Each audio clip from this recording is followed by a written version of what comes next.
Do you remember any challenges with the permit being a passive home, being a little bit unconventional type of home, or was it as simple as any other standard build in your recollection?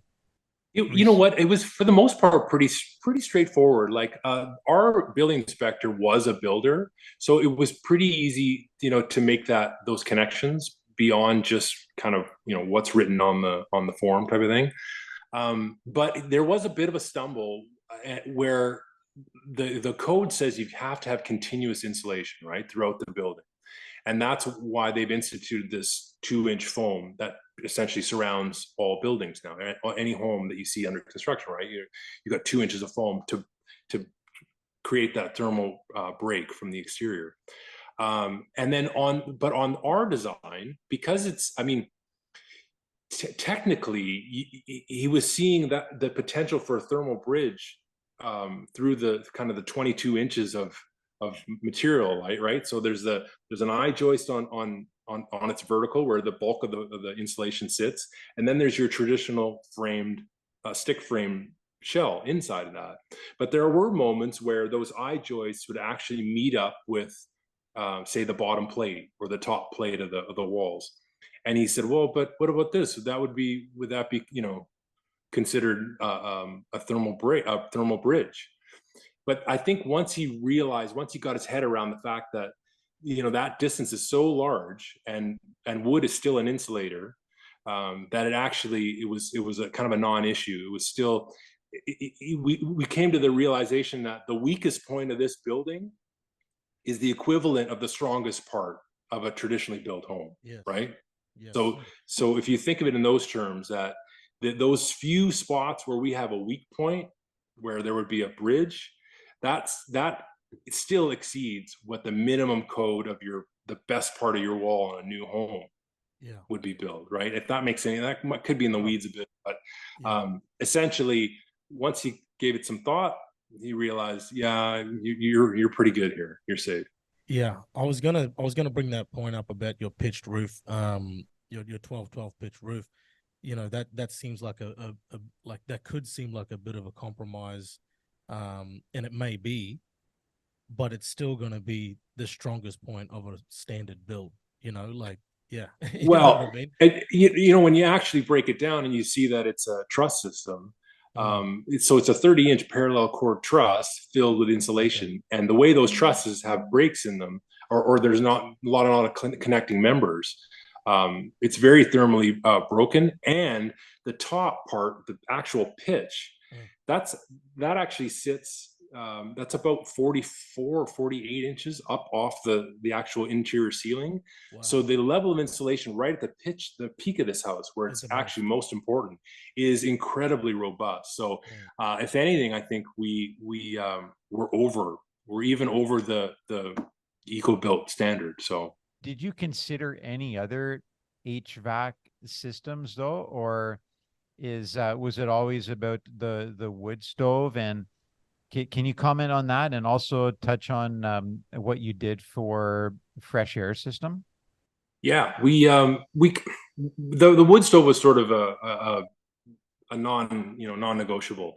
So we looked into them, and we kind of got what we felt was one of the most efficient stoves. It's got a fresh air inlet through the slab, which has been insulated properly, etc. And then we can cap it if we needed to. So we've got that, and then we chose the Minute Air all-in-one system to handle our air. So that handles fresh air in, stale air out. There's an inline heater that comes with that unit. So it's a 5 kilowatt inline heater, which is, if people who aren't, the electricians in the room, I kind of say it's about like 3 toasters put together, and you use that as your heater. And then it's got a heat pump within the unit. So it provides a certain degree of air conditioning as well, and humidity control. So it's an incredible unit. We're really happy with it. And it's performed really well so far. That's great. So the minute air fresh air system, and what about humidity? Does it have a humidity control on the machine? What has your been experience with respect to the level of humidity in the home from winter to summer, just in general comfort throughout the year?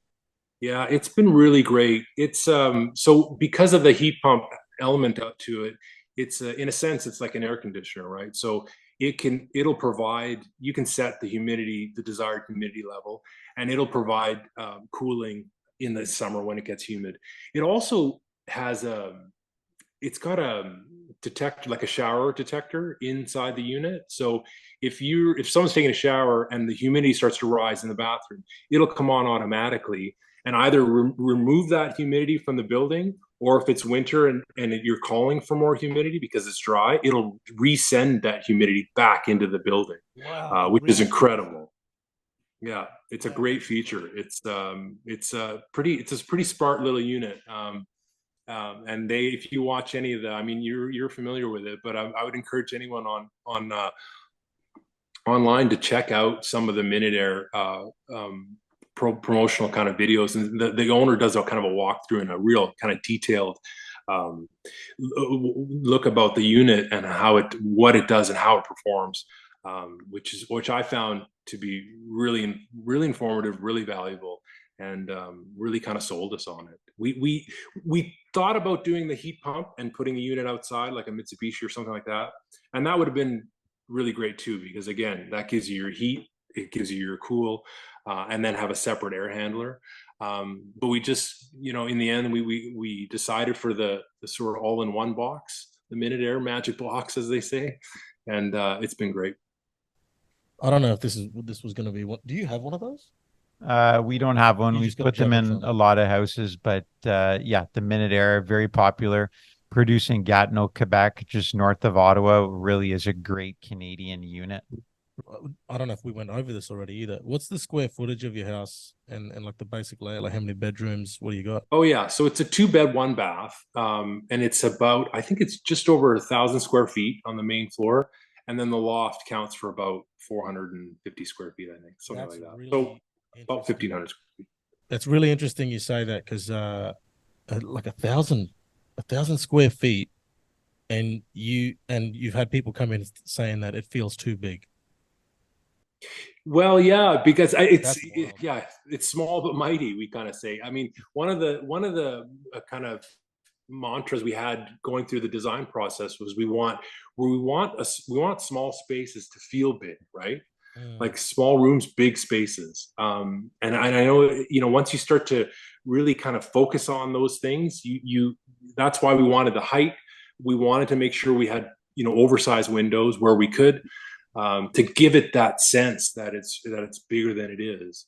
that's Um, amazing. and we're really glad we went that route for sure. Could you do me a favor? I Mhm. don't know if your iPad's plugged in, but could you just stand up and give us a 360? This is that window I was talking about, and it's an 18-foot opening, so there's openers at both ends. You can kind of see them like that. Mhm. But that's it. And that's our view that we're kind of blessed with. So um, thankfully, we were able to make that happen. That's the bench seat my wife made. So you know if you want to curl up and read a book while the sun shines, it's not a bad spot to spend an afternoon. That's 12 months a year right there. That's beautiful. Yeah, 12 months a year, right up close to it. It's super comfy, 30 below, and it's super comfy up against that window. So is there one thing in particular that you have learned between the difference of a conventional code built home to a passive home, leading into a good reason in general for people to be inspired to build their own passive? I mean, I couldn't just say one thing. I mean, I'll try and sum it up, but I mean, the level of comfort is night and day, right? So if comfort is something that you're interested in, of being near windows and having them warm and having the temperature on my floor and my ceiling are about a degree apart, so your feet are warm in the wintertime. It's quiet. The home is super quiet. So um, you know, we're in the rural area. There isn't much for disturbance, but if you do want quiet, this is the way to build. And if if you're thinking about energy costs going forward, my neighbor he's kind of kicking himself because he kind of overbuilt. He said he built it a little too big. It's a little bit, it's probably out of a code built house of a few years back. And the propane truck shows up and he just cringes. He's exposed the way we are on a hill, and the wind it'll whistle through, right? And he's really kind of regretting a lot of the decisions he made.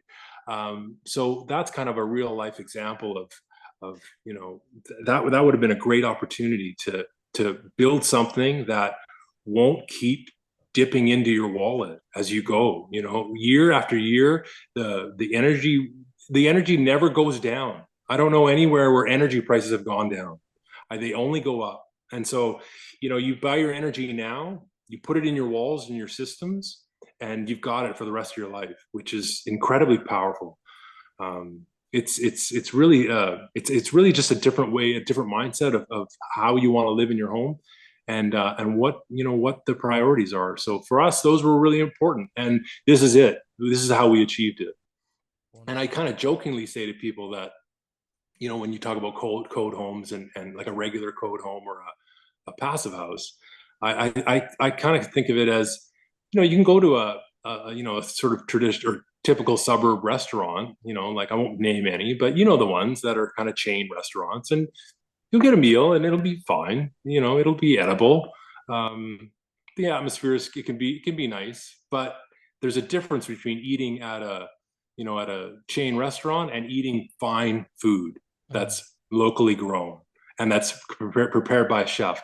Once you eat at that type of restaurant, you suddenly think, I don't know if I can go back to eating at at the chain restaurant, because you can taste the difference, right? So these kind of homes, you can feel the difference. There's no other way to say it. But once you're in it and you experience it, if ever you have a chance to rent it on an Airbnb or something like that, I know it's rare, but if ever anyone is wondering about it, I would just advise them to try and step inside one and tour around one, and you'll realize that it really is the next level. So you've got a 2-bedroom, 1-bathroom, 1,000 square foot, 12 by 12 pitch roof, passive house.